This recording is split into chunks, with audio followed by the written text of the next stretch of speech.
There was a highway robber, a thief, very famous at his time. He was in love with one girl, and he had the habit of sneaking into her house some way and watching her, observing her for some time. And in night, he would go and attack caravans, Hajj caravans, travelers, and he would strip them of their property and their wealth and their belongings. He was notorious to the extent that a lot of the caravans most of the time would change route to avoid that area. One night he climbs up the wall of the house of that girl that he loves, and he sneaks into the house, and as he was making his way into the house, someone was praying Qiyam al-Layl. Someone was standing before Allah subhanahu wa ta'ala and praying at night alone, reciting the words of Allah subhanahu wa ta'ala, أَلَمْ يَأْنِ لِلَّذِينَ آمَنُوا أَن تَخْشَعَ قُلُوبُهُمْ لِذِكْرِ اللَّهِ. Hasn't the time come yet for the believers that their hearts pay heed and feel humility to the words of Allah? Hasn't that time come yet?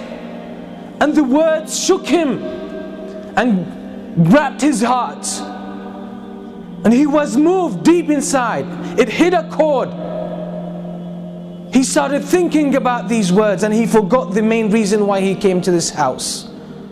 And the only response that was on his tongue, his spontaneous response, was Bala ya Rabbi qad an. Indeed, my Lord, the time has come. And that moment he changed. So he went out of his house, roaming aimlessly, contemplating his life, contemplating his past, his behavior, his reputation, and his future, and his relationship with Allah. He ended up with a group of people who gathered together, and they lit a fire, and there were travelers, strangers. He asked their permission to join them. He sat with them, and they were disputing whether to spend the night there or to carry on their journey. And one of them said, we should stay here because there's that famous thief, that famous robber. That's his area, and if we carry on traveling, he might jump on us, and we'll be in trouble. So let's spend the night here, then we will set off in the morning. And the name they mentioned, the name of that thief, was this very person. It made him think to himself, what did I do that people fear me that much? What kind of curse I have become to humans, to humanity, that people don't even feel safe about their lives and about their property because of me. All of this made him question his life, question his way of life. And then he made the decision that I will change because it's my responsibility.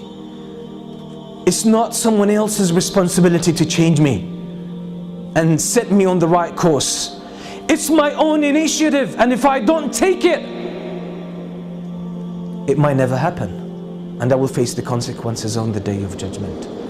And that's exactly what he did, and he became one of the famous scholars, one of the famous worshippers in the history of Islam, and that's Al-Fudayl ibn Iyad.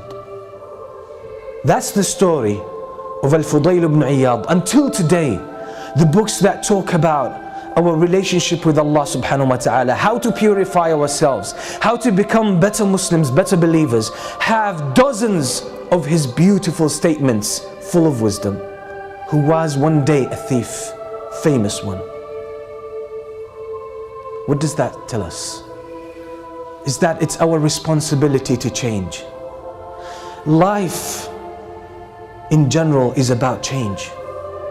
The whole story of life is a game of change. You will never be the same person next year. You'll be different. But the question is, which direction have you taken? That's what Imam Shafi'i used to say. There's no standstill in this world. There's no standstill in this life. You can't stay who you are. You're either moving forward or going backward. So if you are not keen about moving forward, you'll find yourself going backward.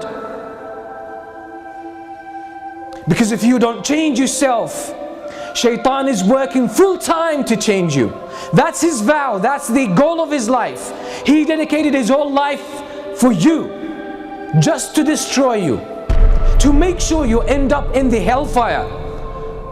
So if you don't counter that, his momentum will carry you, or you will get carried away, and he will take you in the direction he wants.